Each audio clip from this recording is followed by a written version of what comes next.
Ladies and gentlemen, welcome back for another video. It's that time again to look at our college football breakdowns. We're going to be focusing on one game in particular today, and that's number 15, Michigan Wolverines versus number 18, the Oklahoma Sooners. This game is going to be in Norman, Oklahoma. It's going to be crazy. Big Ten versus SEC. We're going to break down the game. We're going to try to predict the outcome, who's going to win, lose, what the final score might be, and we'll also be taking an in-depth look at our best bets, the money lines, the spreads, the over-unders. First things first, though, make sure to hit that like button. Make sure to subscribe to the channel. If you have any comments, drop it below. Do you agree? Disagree? What are your thoughts on these games? Make sure to let us know what your prediction is for this matchup in the comment section, and I will respond to every single comment. If you want to sign up for one of our member teams, make sure to check out the pinned comment down below. Click on that link. You can sign up there, and I would definitely appreciate it. We're going over every game this entire season, doing predictions, doing best bets on all the matchups. So make sure if you're a sports fan, if you're a football fan, to like and subscribe to the channel. This game is obviously going to be this coming Saturday, September 6th at 7:30 p.m. It is the game of the weekend, the game for week 2. It's also going to be our game day game. It's a massive matchup here. Big Ten versus SEC. Who's going to come out on top? These teams are equally talented. These teams are equally ranked right now. Actually, Michigan on the road here, a 46.5% chance to win this game. Oklahoma, a 53.5%. We have to give a lot of respect, props to these teams for scheduling tough out-of-conference games. A lot of teams like to hide when it comes to out-of-conference matchups, and they only play cupcake games. These teams went after the biggest brands. Michigan, obviously, 5-star quarterback taking over the reins this season. Bryce making his first start last week. He was a true freshman, the number 1 quarterback coming out of high school. He threw for 250 yards. The offense was kind of slow getting going, but once it got going, they definitely were able to take off. This is a Sharon Moore team. You know they're going to be difficult. They're going to be tough at the line of scrimmage, the offensive line, the defensive line, particularly that front seven. They're going to get after it.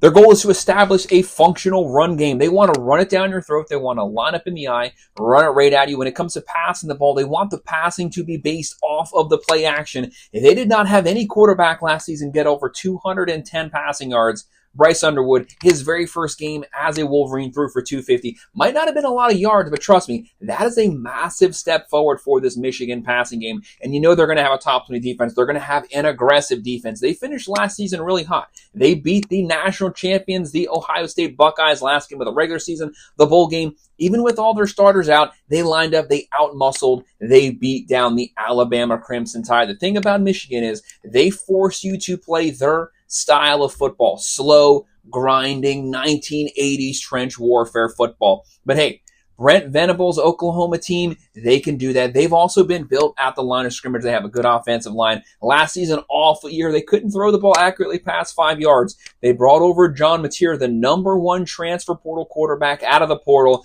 This is a guy that can throw for 3,500 yards. He can run for 1,000 yards. He can do a little bit of everything. With him also comes his offensive coordinator, Arbuckle from Washington State. He's coming over here to Oklahoma. This is a guy who can do a little bit of everything. He's going to adapt this offense. They have a new wide receiver core. Everyone's fully healthy. They had a top 20 defense last season with an awful offense. Now that the offense can actually get some first downs, the defense will be even better because they'll be able to get some rest. Right now, the Oklahoma Sooners at home, 5.5-point favorites. The over here is going to be 46. Sooners minus 202. Michigan plus 167. But this game is practically a pick-em.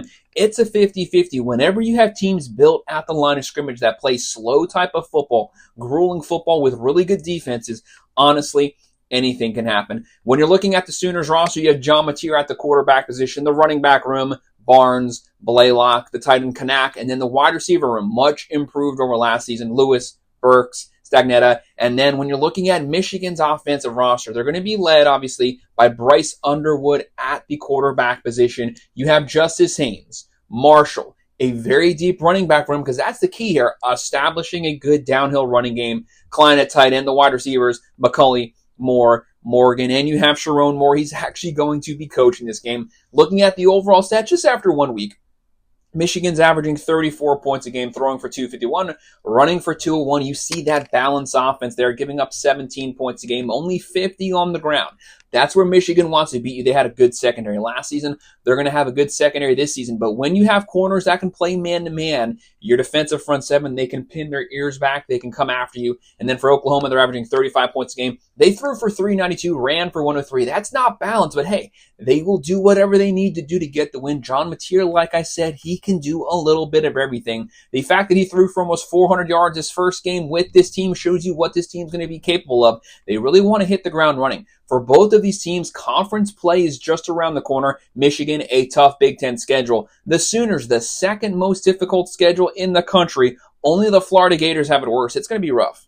When I'm trying to predict an outcome, this is a tough game because I think these teams are built foundationally the same at the line of scrimmage. Who's going to win the trench warfare game? When I'm looking at the quarterbacks, I have to give the edge to John Mateer due to experience. Bryce Underwood, though, very talented himself. He's not going to take a step back here, but he's going to be tested. It is a tall task to ask a true freshman, game 2 of his college career, to go on the road, to go to Norman, Oklahoma, to beat the Sooners in their own house versus a John Mateer-led offense. This guy who's been in this same scheme for multiple seasons. Don't forget, Arbuckle was with him at Washington State. He knows this playbook in and out. Arbuckle knows him. Brent Venables with that defense. They're going to be able to match the physicality of the Michigan defense. Give me the Oklahoma Sooners getting the win at home, moving to 2-0, a win they badly need before they get into that stacked SEC gauntlet of a schedule. They win this one 27-23. I think it's going to be close the entire game. Third, maybe early fourth quarter, that's when Oklahoma gets a comfortable lead. They're able to hold it, to maintain it. They win this one 27-23, going with the plus 5.5, and I'm going to go with the under. Guys, that's our breakdown, our predictions, our picks for our Michigan versus Oklahoma Sooners football game. Make sure to hit that like button. Make sure to subscribe to the channel. If you have any comments, by all means, drop them below. Do you agree? Disagree? What are your thoughts? What is your prediction for this matchup? Leave it in the comment section. I will respond to every single comment. If you want to sign up for one of our member teams, make sure to check out the pinned comment down below. Click on that link. You can sign up there, and I would definitely appreciate it. And, of course, as always, thank you for watching.